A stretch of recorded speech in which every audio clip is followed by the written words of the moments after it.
जय हिंद दोस्तों, स्वागत है आप सभी का आपके अपने YouTube channel KP business lesson पर। दोस्तों आज हम ज्योग्राफी के एक बहुत ही इंपॉर्टेंट टॉपिक शुरू करने जा रहे हैं, भारत की नदियां और अपवाह तंत्र।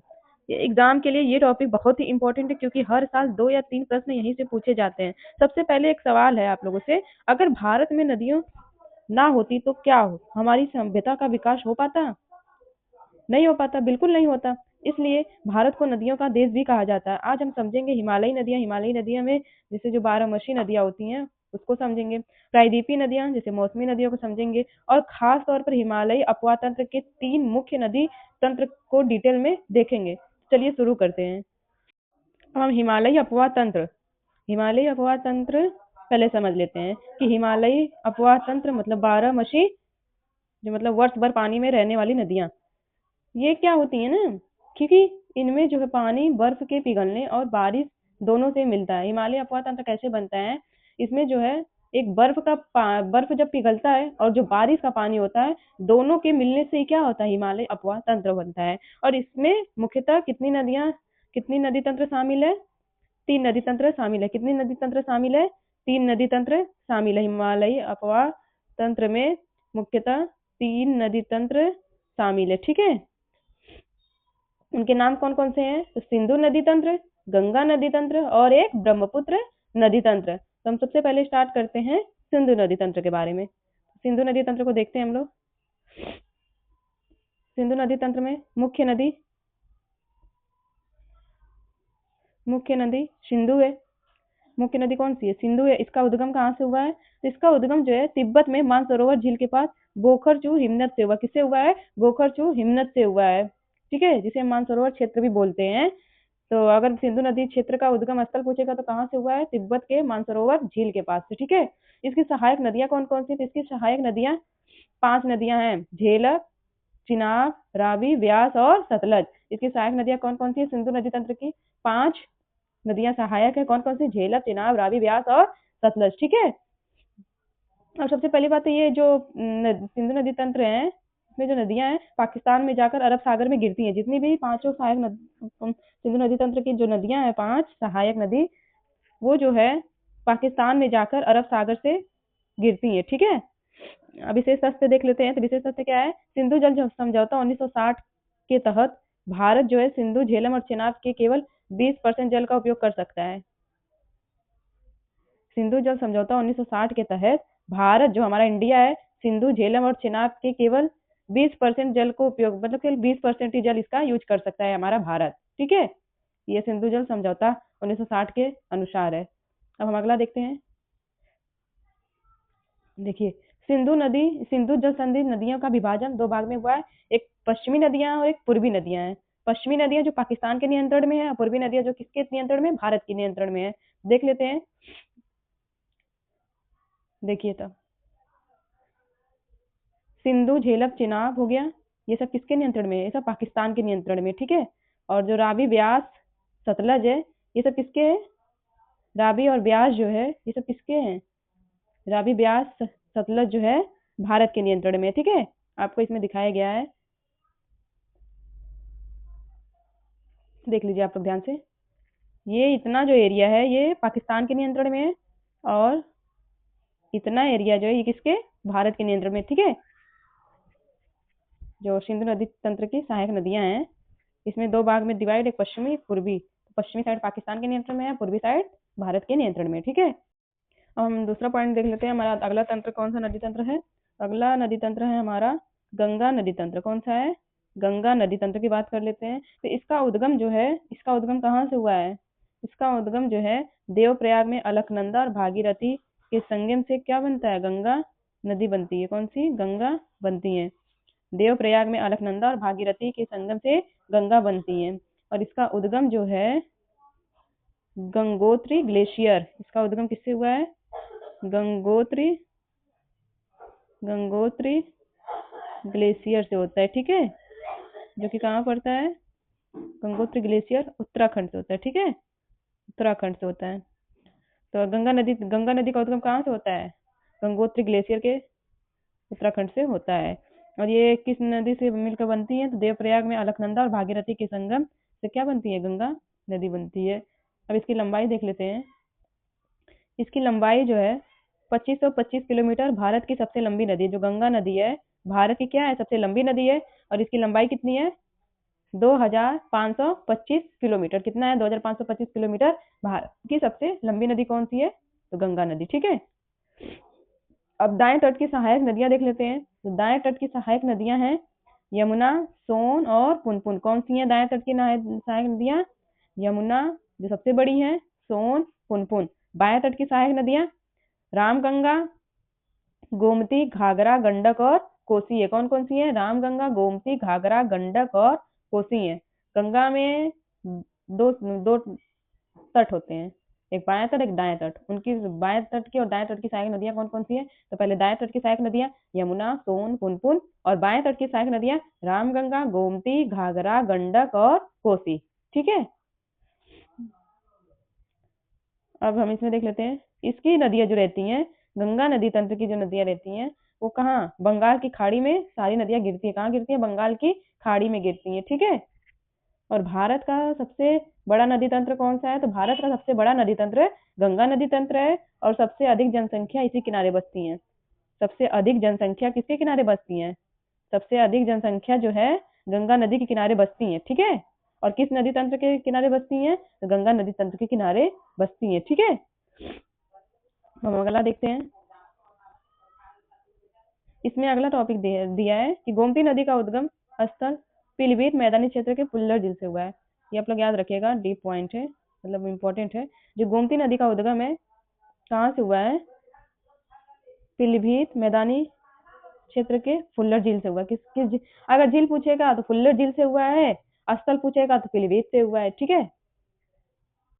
अब हम ब्रह्मपुत्र नदी तंत्र के बारे में बात करते हैं। तो इसका उद्गम स्थल है, इस नदी का उद्गम जो है चेमायुंगडुंग हिमनद यानी तिब्बत से हुआ है, जिसे हम सांगपो नाम से भी जानते हैं। चेमांगयुंगडुंग हिमनद यानी जिसे हम किसे नाम से जानते हैं, इसे हम शांगपो, किसे, सांगपो। अगर शांगपो आ जाएगा तो ये भी सही आंसर है कि ब्रह्मपुत्र नदी का उद्गम स्थल कौन सा है, शांगपो।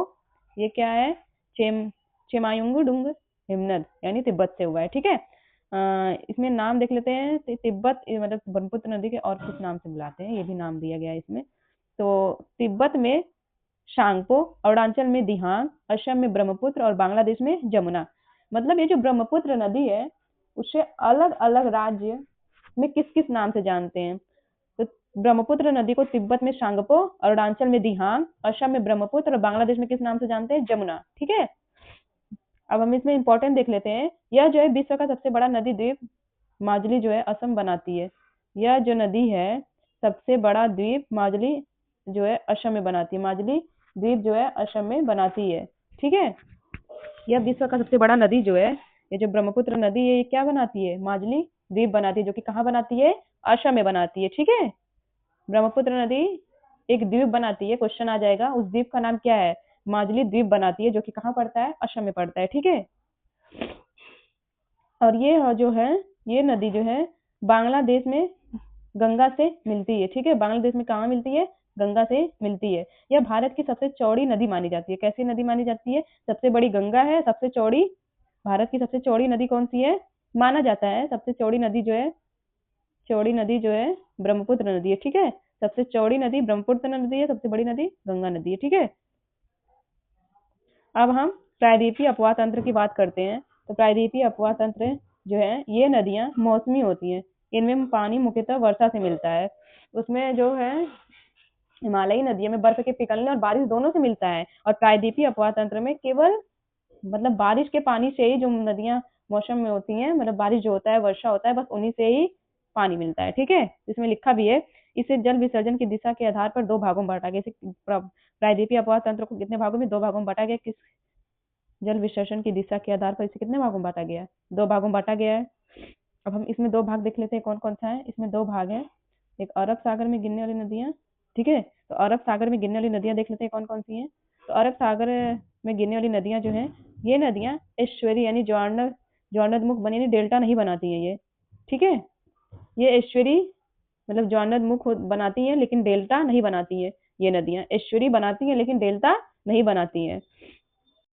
अब हम बात कर लेते हैं नर्मदा नदी। नर्मदा नदी जो है अमरकंटक से निकलती है और ब्रह्मपुत्र घाटी से बहती है। ठीक है। अमरकंटक से निकलेगी जो नर्मदा नदी है अमरकंटक से निकलेगी और भ्रंश घाटी में बहती है, ठीक है। अरब सागर में गिरने वाली ये नदियां, अरब सागर में कौन कौन सी नदियां गिरती हैं? तो दो नदियां हैं, दो नदियां नहीं और भी नदियां हैं, लेकिन वो सब कर्क रेखा और ये कक्ष के विलुप्त हो जाती हैं। लेकिन जो मेन नदियां हैं जैसे नर्मदा और ताप्ती, ये मेन है। ये पूछ भी सकता है, दो इस क्वेश्चन बनाते हैं यहाँ से, इंपॉर्टेंट, बहुत मोस्ट इम्पोर्टेंट क्वेश्चन पूछते हैं। तो नर्मदा जो है अमरकंटक से निकलती है और भ्रंश घाटी में बहती है, और ताप्ती जो है, ताप्ती नदी जो है ये सतपुड़ा श्रेणियां से निकलती है। कहाँ से? सतपुड़ा श्रेणियां से निकलती है, ठीक है। और इसमें अरब सागर में गिने कुछ अन्य नदियां भी हैं, कौन कौन सी है?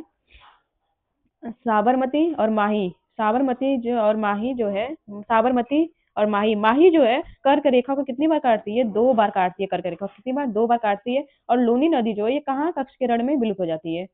गुजरात इधर साइड है, ठीक है।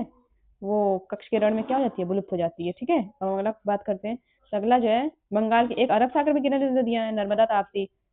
और बंगाल की खाड़ी में गिरने वाली नदियां देख लेते हैं। तो बंगाल की खाड़ी में गिरने वाली नदियां जो है ये नदियां विशाल डेल्टा बनाती हैं। लेकिन जो अरब सागर में गिरने वाली नदियां ये सब डेल्टा नहीं बनाती है, सब एस्चुअरी बनाती है, ठीक है। और बंगाल की खाड़ी में गिरने वाली नदियां डेल्टा बनाती हैं। तो उसमें देख लेते हैं कौन कौन सी नदियां जो अरब बंगाल की खाड़ी में गिरती हैं। तो बंगाल की खाड़ी में पहली नदी जो है गोदावरी, गोदावरी नदी के बारे में बात कर लेते हैं। गोदावरी नदी, इसे बूढ़ी गंगा या दक्षिण गंगा कहा जाता है। जो गोदावरी है इसको हम कौन से नाम से जानते हैं? गोदावरी नदी को, तो गोदावरी नदी को बूढ़ी गंगा या दक्षिण गंगा कहा जाता है। मोस्ट इंपॉर्टेंट क्वेश्चन पूछ भी सकता है। यह प्रायद्वीपीय भारत की क्या है? सबसे लंबी नदी। ये प्रायद्वीपीय भारत की सबसे लंबी नदी है। इसे हम बूढ़ी गंगा और दक्षिण गंगा के नाम से जानते हैं, ठीक है। और इसकी लंबाई कितनी? इसकी लंबाई 1465 किलोमीटर है। कितना? 1465 किलोमीटर, ठीक है। अब अगली नदी की बात करते हैं, तो अगली नदी हमारी है कृष्णा। कृष्णा नदी जो है महाबलेश्वर से निकलती है, और इसकी प्रमुख सहायक नदियां कौन कौन सी? तुंगभद्रा और मूसी है। कौन कौन सी? मतलब कृष्णा नदी की 2 सहायक नदियां हैं, तुंगभद्रा और मूसी, ठीक है। और कृष्णा नदी कहाँ से निकलती है? कृष्णा नदी जो है महाबलेश्वर से निकलती है। और यह जो है, यह नदी, ये कृष्णा नदी है, ये किस खाड़ी में गिरने वाली नदी है? ये बंगाल की खाड़ी में गिरने वाली नदियां हैं, ठीक है। और अगली नदी की बात करते हैं, अगला नदी है हमारा कावेरी। कावेरी की बात करते हैं। इसे दक्षिण भारत की गंगा भी कहा जाता है। इसे क्या कहता है? दक्षिण भारत की गंगा भी कहा जाता है। वर्ष भर यहाँ जल की उपस्थिति के कारण इसे हम क्या कहते हैं? मतलब यहाँ वर्ष भर हमेशा पानी यहाँ रहता है, इसलिए हम इसे क्या कहते हैं? दक्षिण भारत की गंगा कहते हैं, कावेरी नदी को, ठीक है। अगली नदी की बात करते हैं, अगली नदी है महानदी। महानदी जो है छत्तीसगढ़ के सिहावा से निकलती है। कहाँ निकलती है? छत्तीसगढ़ के सिहावा से निकलती है। और इसी पर क्या है? हीराकुंड बांध स्थित है। कौन सा बांध स्थित है? तो महानदी पर जो है हीराकुंड बांध स्थित है, और इससे हम क्या कहते हैं? छत्तीसगढ़ के सिहावा से निकलती है। महानदी हमारी कहाँ से निकलती है? महानदी हमारी छत्तीसगढ़ के सिहावा से निकलती है, और इसी पर जो है हीराकुंड बांध स्थित है, ठीक है।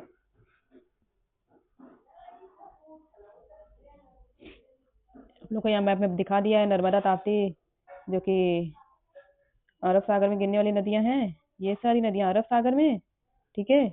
और ये सारी नदियां जो हैं बंगाल की खाड़ी में गिरने वाली नदियां हैं, ठीक है। मैप में आप लोग देख लीजिएगा।